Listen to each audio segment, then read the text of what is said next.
This right here is the UK. It may not look like much right now, but at one point, this 250,000 square kilometer area of land controlled approximately 25% of the world, including the likes of India, Australia, and South Africa. A British overseas territory is an area that, while not part of the UK, is owned by the UK and is thus subject to the same jurisdiction. There are, to this day, only 14 territories that remain under the ownership and legislation of the UK.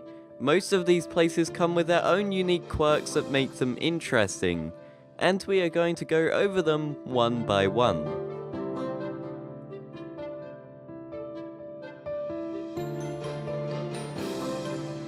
The first part of this journey starts at the island of Cyprus. Although this is an independent nation, there is something pretty interesting about it. It is divided up. Across the middle of the island there is a buffer zone separating the Turkish and the Greek sides. But here's the thing, right now we're only interested in two regions, and these two regions make up the first territory, Akrotiri and Dhekelia. Akrotiri makes up the western region with the cleanest borders and the territory capital, Episcopi Cantonment, lying to the west. Dhekelia sits at the eastern side, and the borders are a tad messy to say the very least. This place does not exist without reason, as it serves the purpose of being a British military base, with over half of the population being based there as either military personnel or family of military personnel, while the remaining 7,500 of the 15,500 people being ethnic Cypriots.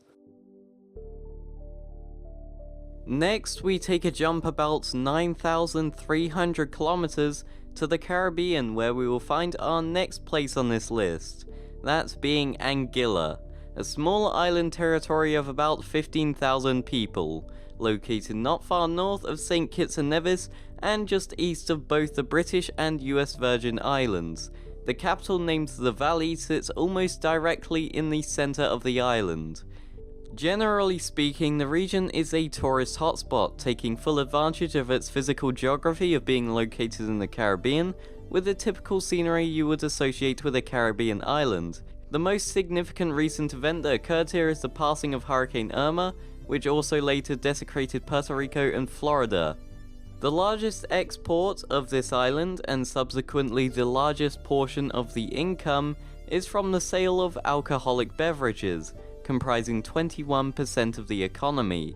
The economic standing is not bad, although it isn't fantastic either, with the GDP per capita being $8,800 per person, which puts it roughly in line with Brazil and Russia. So, what makes this place stand out?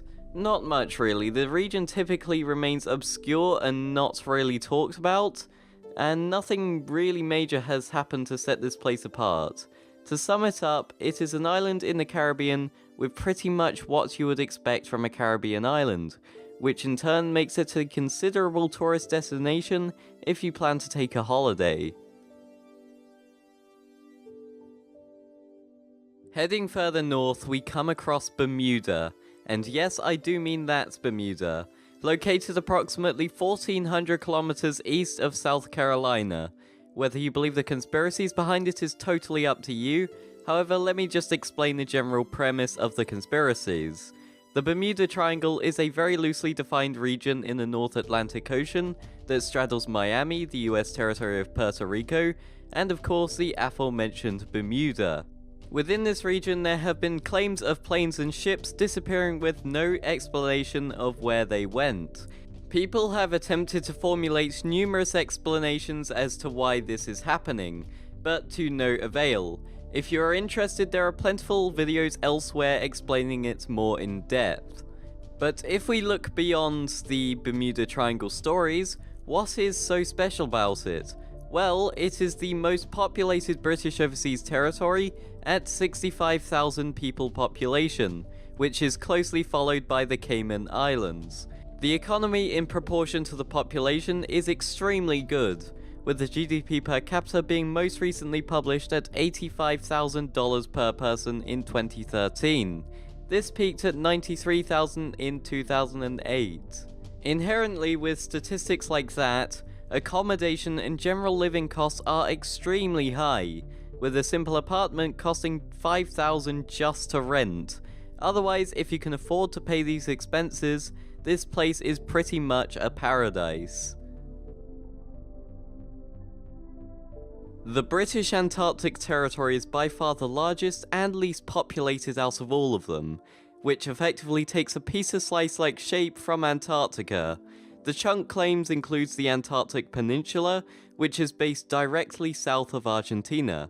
Whilst there is not a permanent population, the area is extensively used for scientific research, with an estimated 250 scientists working in the region at a given time. The Rothera research station is the most noteworthy one, being based on the Antarctic Peninsula at approximately 67 degrees south, making it just about within the Antarctic Circle. As for the climate, you would expect it to be cold all year round, and in saying that, you would be totally correct.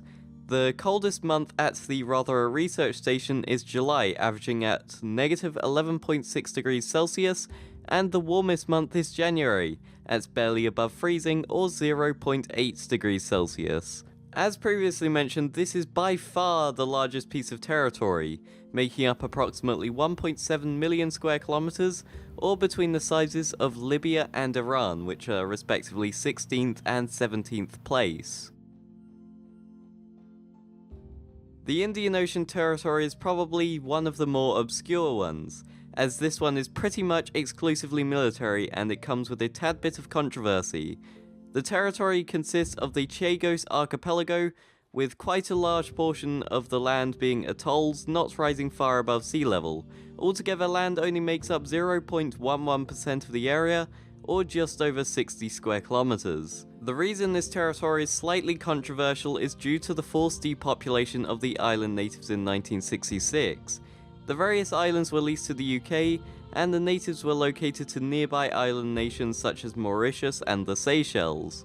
As you would imagine, the legality of this move has been put into question numerous times, with the islanders asserting their right to return to Diego Garcia. Speaking of rights, the British Indian Ocean territory is one of the only two to drive on the right, the other one being Gibraltar, who drives on that side to align with most of mainland Europe. Although there is not a definitive reason as to why the Indian Ocean territory drives on that particular side, given that the UK drives on the left, there is also little reason for there to even be roads in the first place, given that most of the region is consistent of tiny atolls that you can walk across. There is not really a permanent population like the Antarctic territory, although it is usually staffed with 2,500 military personnel. Jumping back to the Caribbean now, where we are greeted with another tourist hotspot, the British Virgin Islands.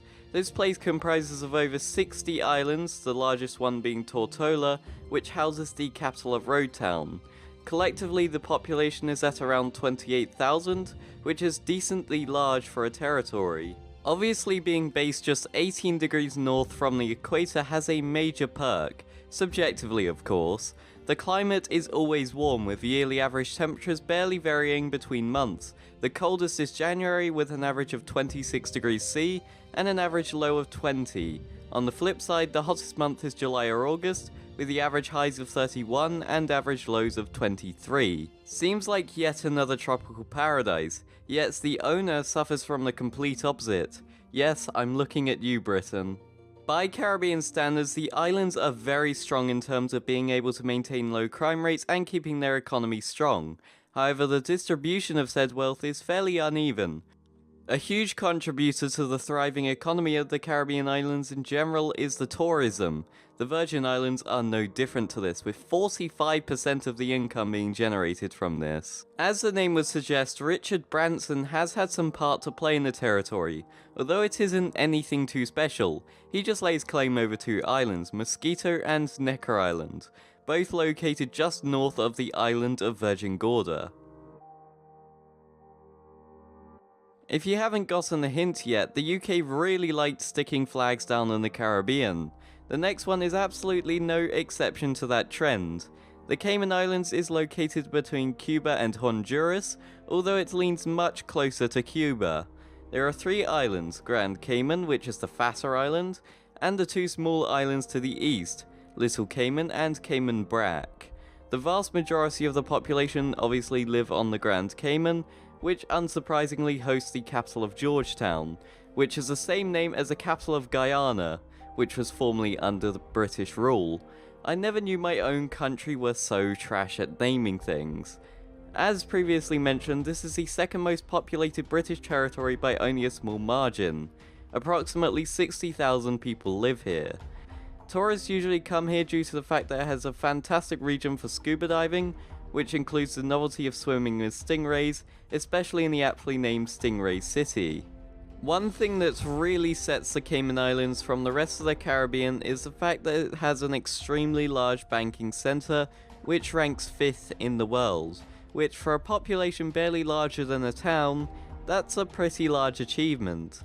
36% of the population is employed into this sector, which is a major factor in making this sector as powerful as it is. The Human Development Index in this area is also huge, at a score of 0.983, which surpasses the highest ranked independent country, Norway. So to sum it up, the Cayman Islands is a developmental haven, which also seems to go very much unnoticed compared to other highly developed places. Now we are beginning to move on to the territories that I find extremely interesting. The chances are you have heard of the Falkland Islands before, an archipelago located fairly far south of the equator, to the east of the southernmost tip of Argentina. There are 2 main land masses, with a number of islets as a result of rugged and pretty messy terrain. The capital, named Stanley, sits on the eastern coast of the territory, and is the residence of over half of the population. The Falkland Islands are extremely sparse in population, with only 3,300 people being based on a territory of over 12,000 square kilometers. This makes a population density 0.275 people per square kilometer. There are 2 main things this place is generally known for. The first thing is the fact that there is more sheep than people by a substantial amount, with around 570,000 sheep, and that is where they make a fair portion of their economy, as would be safe to assume, of course. Over 80% of the landmass is used for agriculture, as the population density is virtually next to nothing. The climate is pretty miserable and similar to that of the UK, which is probably why they decided to settle there in the first place. Winters generally dip to around 0 degrees Celsius, while summers usually barely make it above 14 degrees, with the highest recorded temperature being only 24 degrees Celsius. So yeah, definitely not somewhere I would want to live. The second thing that the Falklands are known for is a dispute between the UK and Argentina over it. To put it simply, in 1982 both Argentina and the UK wanted the islands to themselves, and as a result there was a conflict between the 2 nations. The conflict lasted about 10 weeks and about 650 Argentinians, 250 British, and 3 Falkland Islanders died during that time period. To this day, the region remains under the rule of the UK, although Argentina is still a tad salty over it, believing it's rightfully theirs. The next territory is undoubtedly my favourite out of all of them. Gibraltar is a 6.8 square kilometre peninsula on the southern tip of Spain at the Strait of Gibraltar. The area is characterised by a large 400-foot rock overlooking the area. The only settlement is crowding the base of said rock. Approximately 34,000 people live here, which makes the population density close to that of London, or 5,000 people per square kilometre, making it the single most densely populated territory in the world. So how did such a small chunk of land end up in British hands? Well, to put it simply, in 1704 the region was captured by Anglo-Dutch forces in the War of the Spanish Succession, and 9 years after the region was ceded to Britain. The rock was also used as a military base during World War II, in which the population of Gibraltar were temporarily evacuated, many of whom being sent to Morocco. The region is pretty important, due to having a vantage point over the Strait of Gibraltar. It has a watch over exactly what enters into the Mediterranean Sea. The entry point is so thin that you can see the coast of Morocco on the other side, with the gap only measuring 21 kilometers. There has been dispute from Spain during the recent years, with claims that it is attached to Spain and thus it is their land. However, the Gibraltarians strongly disagree. A referendum was held as to whether the Gibraltarians wanted to remain British or identify as Spanish, and the results were absolutely astounding. 17,900 people voted to remain British, while only 187 people wanted the territory to become Spanish, or 1.03%. However, the Brexit vote left Gibraltar in a confusing place, unsure of what will happen after the UK officially leaves the EU in 2019. However, more is leaning on them remaining British, as being ceded back to Spain would only hurt them economically. Not to mention the people prefer to remain British by an absolutely overwhelming margin. Apparently, I have to mention the Victoria Stadium in Gibraltar, which can hold 2,000 people, otherwise I will be a huge disappointment to Flax. So, I guess I'm no longer a disappointment. While I'm on the topic, when I checked the reviews for the stadium, there are a few 1-star reviews with the additional remark of Gibraltar Español. So yeah, a Spanish minority really aren't letting this slang go, are they? Also, one final fact, Gibraltar is the only place in the whole of Europe that has monkeys, the Barbary macacas. These things, whilst being adorable, are also simultaneously notorious for stealing from the bags of locals and tourists. If you ever plan to visit Gibraltar, keep your bag zipped at all times, unless you want your shiny new Galaxy S8 in the hands of a monkey, and then subsequently smashed into pieces by being dropped off the side of the rock.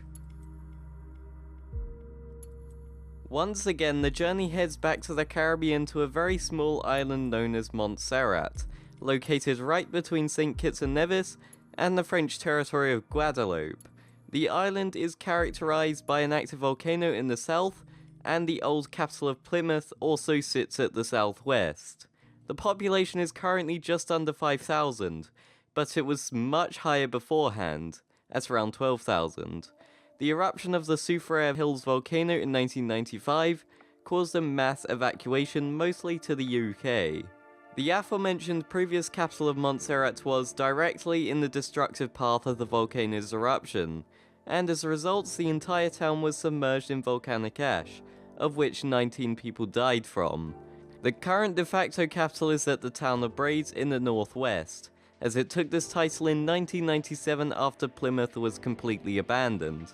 Currently a new capital is being constructed, going by the name of Little Bay, located further north of Braids, and of course further away from the exclusion zone which engulfs the south of the island. You could actually view the destruction of the old capital from the Garibaldi Hill in Isles Bay. However, visitors are usually not permitted to cross the exclusion zone, for obvious reasons of course. The volcano is still active and it is the most observed volcano in the world. Most observance is done from the Montserrat Volcano Observatory. The Pacific Ocean is home to a range of interesting places, including Hawaii, Micronesia, Easter Island, and the 11th territory, the Pitcairn Islands, which is undoubtedly one of the most isolated places on Earth. The Pitcairn Islands are located 5,000 kilometers northeast of New Zealand, and roughly 25 degrees south of the equator, and when I say this place is isolated, I really do mean that it's isolated. They consist of 3 islands, the larger Henderson Island, the tiny Weno Island, and the one in between called Pitcairn Island. Both Henderson and Weno Islands are uninhabited, and as a result, the only settlement here is on the Pitcairn Island. Adamstown is home to the entire population of just 50 people. Recently, the island has been attempting to pull in some migration to increase the population to little success, marketing the fact that the island now has Wi-Fi, of which there is an article claiming that it has doubled to only 512 kilobits per second across 48 users. Their focal point in their government website is immigration, with a full list of FAQs. Most of this desperation for immigration to the island is in the hope that the population can be bolstered slightly higher, as it is currently decreasing from migration to other countries from the Pitcairn Island itself. However, one big thing likely stifled any chances of getting people to migrate to the islands in the foreseeable future, and that is the huge underlying rape culture that was discovered in 2004, when 7 men, or in other words, a third of the male population, were convicted of rape and sexual assault. This included the current mayor of the island, Sean Christian, and his father, Steve Christian. The problem with the island is that every single person on there is assigned a particular job to keep everything running. Every person on the island is responsible for building the houses and general infrastructure. As a result, these men still had to continue with their given jobs, and as of 2009, only one of these men remained in the island's prison, which the 7 men all contributed to build. The rest of them remain under home detention status when they are not working. The residents aim to put that reputation far behind them in order to attract tourists and migration, which is stated numerous times on PDF documents found on the official Pitcairn Island website. The island has one shop, which is open a mere 3 times a week, and electricity, which is only on between specific times due to outdated electricity generators. There is a very interesting history behind this island, as it was colonized by mutineers from the HMS Bounty, who stranded themselves and destroyed the ship, of which the wreckage can still be seen from Bounty Bay on the far eastern side. The population reached a high point in 1937 at 233 people, however that number fell over the years due to the aforementioned migration away from the island, mostly to New Zealand and Australia. Henderson Island is one of the largest waste deposits in the world, with there being reportedly 38 million pieces of trash washed up on the beaches, which roughly totals to over 17 tons of pure waste. This includes the likes of plastic figureheads and bags. Some of the local crabs have even started to use empty beauty product containers as shells, and no, I'm not even joking when I say that. On the other side of South America, there is another incredibly isolated place, although it leans much closer to Africa.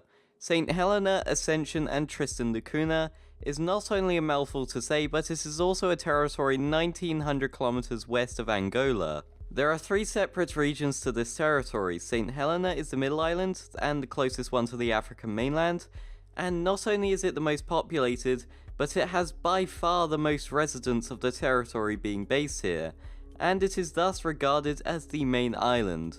And of course this is where the capital Jamestown lies. Ascension Island is located 1300 kilometers northwest, with the main town being named Georgetown. It's not like we haven't heard that name before. And finally, the last of the 3 regions, and by far the most isolated, is Tristan da Cunha, an extremely remote archipelago with the main settlement being located on the largest island, Edinburgh of the Seven Seas. If you couldn't tell already, this territory is full of mouthful names. The settlement only has a population of 268 people, making its isolation comparable to the previously mentioned Pitcairn Islands. Tristan da Cunha embraces how remote they are, even having a sign at the main ports with the words "Welcome to the remotest island," with a few pictures online of tourists taking photos next to this sign, with a commonly shared please look on their face that they managed to somehow make it to Tristan da Cunha. The journey takes 18 days of sailing from Cape Town, South Africa, so it certainly isn't the easiest place to get to, as there is not a single airstrip in sight. Much like Montserrat, they too have a volcano, right at the center, which is also active. The volcano erupted in 1961 and was mere meters away from touching the village. The climates are varied between islands. Ascension is the hottest due to being only 7 degrees south of the equator, with the weather being virtually the same all year round with very little seasonal variation. On the other hand, Tristan da Cunha only just exceeds 20 degrees Celsius during the summer and shows very mild seasonal variation. The climate is described as oceanic or heavily dependent on the ocean. Ascension Island was occupied by the British RAF during World War II during the Battle of the Atlantic. This airfield is still operated both by the USA and the UK. The main island, St. Helena, recently opened an airport and finally had the first commercial flight on October of last year. Despite the Pitcairn Islands having a population of just 50, This is not the territory with the lowest population. That title goes to South Georgia and the South Sandwich Islands, with a population of just 30. This main island called South Georgia is located far east and slightly further south of the Falkland Islands, with rugged, mountainous terrain. All settlements are typically scattered around the northeastern coast, with the largest of these being Grytviken with a population of only 20, or in other words, less than a typical secondary school classroom. This place comes complete with a church, a museum, and a whaling station, which is, by the way, pretty decrepit. The remainder of the population lives in the King Edward's Point. Grytviken Cemetery is the burial site of the explorer Ernest Shackleton, and another place that tourists post photos with an eager grin on their face. Most people live here due to scientific research, with the King Edward Point research station being just down the cove from Grytviken. Most of these buildings in the settlements are very aged and rusted, including ships that haven't been used in decades, and the aforementioned whaling stations. There are a few new buildings in places that have been built to look new and not as dilapidated, such as a church, museum, and a research station. On a side note, if you go there, expect to see a ton of penguins and seals. And that brings up to our final territory of the video, and that is the Turks and Caicos Islands. Located just above Haiti and the Dominican Republic, they consist of 40 coral islands that almost never raise more than a few meters above sea level. The three biggest islands are all connected by bridges, which are the North, Middle, and East Caicos. However, the capital Cockburn town isn't on any of those islands, and it's actually on a small island to the southeast. In fact, it takes up most of this island, and it consists of a church, hospital, prison, restaurants, and of course, an airport. The population is almost exactly that of Gibraltar, which is 34,000 people. For whatever reason, the Brits had an affinity to nabbing Caribbean islands, and they make up a fair portion of this video. But that doesn't really make France or the Netherlands any less greedy with them either. The islands are extremely safe, pretty much comparable to Miami and New York in terms of safety. Much like Anguilla, they market themselves to be a typical Caribbean island, with similarly not much that sets them apart. And this is where the journey ends. The British overseas territories are some of the most unique places on Earth, from the isolation of the Pitcairn Islands and Tristan da Cunha, to the 400-foot Rock of Gibraltar that overlooks the entryway to the Mediterranean Sea. In this video, I aim to show what sets each territory apart, and try to stray away from the numerical data as that does not seem to appeal much to most people. Hopefully you liked this video, and if you did, maybe leave a like and subscribe for more. And if you wish, you can even leave suggestions for other videos to do in the future. There will most likely be 2 upcoming travel videos, one to Dalaman in Turkey, and one to San Sebastian in Spain, so please stay tuned for those. Anyway, thank you so much for watching my first geography video, and goodbye.